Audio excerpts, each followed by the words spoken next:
السلام علیکم ورحمۃ اللہ وبرکاتہ۔ عزیزان من، جو لوگ زندگی بعد از موت کے قائل نہیں، ان کی تمام جد و جہد قوت و اقتدار اور برتری حاصل کرنے کے لیے ہوتی ہے، کیونکہ وہ اپنی زندگی کو صرف اسی مادی دنیا تک محدود سمجھتے ہیں اور پوری زندگی اسی مقصد کے لیے وقف کر دیتے ہیں۔ اس عزت و وقار کے لیے انہوں نے اپنے الگ پیمانے، منزلیں اور اقدار مقرر کر رکھی ہوتی ہیں۔ ان کی تمام قوتیں دولت مند بننے، معاشرے میں قائدانہ رول ادا کرنے اور شہرت کے حصول کے لیے صرف ہوتی ہیں۔ اگر وہ ان میں سے کوئی ایک چیز حاصل کرنے میں ناکام ہو جائیں تو سمجھتے ہیں ان کا سارا اعتماد، عزت اور وقار گویا سب کچھ چھن گیا۔ یہ ان کی شدید غلط فہمی ہے۔ سورہ مریم میں اللہ جل شانہ کا ارشاد ہے، ان لوگوں نے اللہ کو چھوڑ کر اپنے کچھ خدا بنا رکھے ہیں کہ وہ ان کے مددگار ہوں گے، کوئی مددگار نہ ہوگا۔ وہ سب ان کی عبادت کا انکار کریں گے اور الٹا ان کے مخالف بن جائیں گے۔ عزیزو، طاقت اور اقتدار کا واحد مالک اللہ ہے اور وہ جسے چاہتا ہے قوت و اقتدار بخش دیتا ہے۔ جو لوگ ان کے لیے اللہ سے دعا مانگنے کے بجائے دوسرے ذرائع اختیار کرتے ہیں، وہ دراصل اس کے اقتدار میں انہیں شریک سمجھنے کے مرتکب ہوتے ہیں، کیونکہ کسی شخص کی دولت، مرتبہ یا وقار اسے اقتدار نہیں دلوا سکتا۔ اللہ چاہے تو پل جھپکنے میں کسی سے اقتدار چھین لیتا ہے۔ مثال کے طور پر کئی بڑے بڑے عہدوں، دولت کے مالکوں، متکبرین کو، بادشاہوں کو اپنی جاہ و عظمت سے چند لمحوں میں محروم ہوتے دیکھا گیا ہے۔ یہ اس امر کا ثبوت ہے کہ ہر چیز کا مالک حقیقی اللہ ہے۔ اللہ قوت اور اقتدار اپنے ان بندوں کو عطا کرتا ہے جو اس کے دوست ہیں، جو خلوص دل سے اس کے سامنے سجود ہوتے ہیں اور قرآنی احکامات کے مطابق زندگی بسر کرتے ہیں۔ جو شخص قرآن و سنت کو اپنا رہنما بناتا ہے، وہ ایسی کوئی حرکت نہیں کرتا جس سے ذلت و رسوائی اور پشیمانی ہوتی ہو یا اس کو حاضر ناظر سمجھ کر شرمندگی اٹھانا پڑتی ہو۔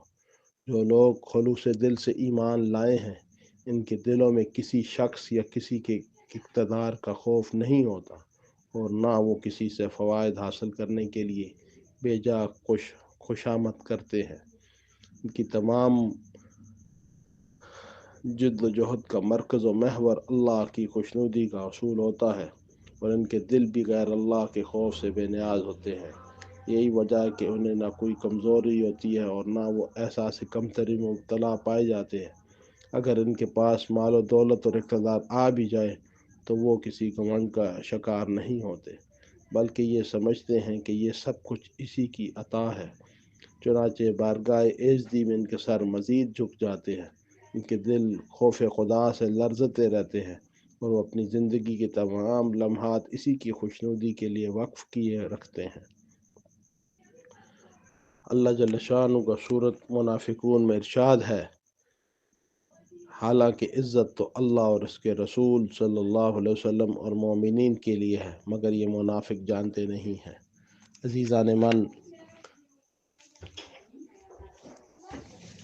صحابہ رضوان اللہ اجمعین کی زندگیاں اس چیز کا ثبوت ہے کہ جو شخص اللہ جل شانہ کے حکم اور نبی کریم صلی اللہ علیہ وسلم کے طریقوں کو اختیار کرتا ہے، اللہ جل شانہ اس کو اس دنیا میں بھی اقتدار عطا فرماتے ہیں اور وہ اس اقتدار کو حاصل کر کے اللہ جل شانہ کے سامنے اور زیادہ لرزاں رہتے ہیں اور ہر وقت اس فکر میں ہوتے ہیں کہ ان سے کچھ کوتاہی نہ ہو جائے۔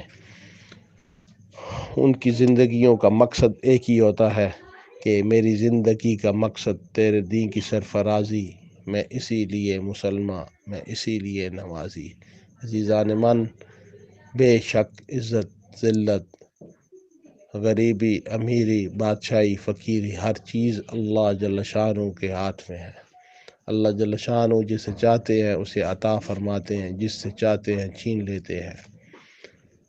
اور عزیزو اس بات کو ذہن میں رکھ لیجئے کہ حقیقی عزت اللہ جل شانہ کی خوشنودی حاصل کرنے میں ہے۔ دنیا و آخرت کی کامیابی اللہ جل شانہ کے حکموں میں چلنے پہ ہے۔ دنیا و آخرت کی حقیقی کامیابی نبی کریم صلی اللہ علیہ وسلم کے مبارک طریقوں میں ہے۔ جو بھی ان سے اعراض کرے گا، ان سے دوری اختیار کرے گا، وہ دنیا میں بھی اس کے اوپر ذلت مسلط ہوگی اور آخرت کی ذلت یقینی ہے۔ اللہ جل شانہ سے دعا ہے کہ وہ ہمیں نبی کریم صلی اللہ علیہ وسلم کی مبارک طریقوں کو اختیار کرنے کی توفیق نصیب فرمائے اور اللہ جل شانہ کے مبارک حکموں کے مطابق زندگی بسر کرنے کی توفیق نصیب فرمائے۔ وما علینا الا البلاغ المبین۔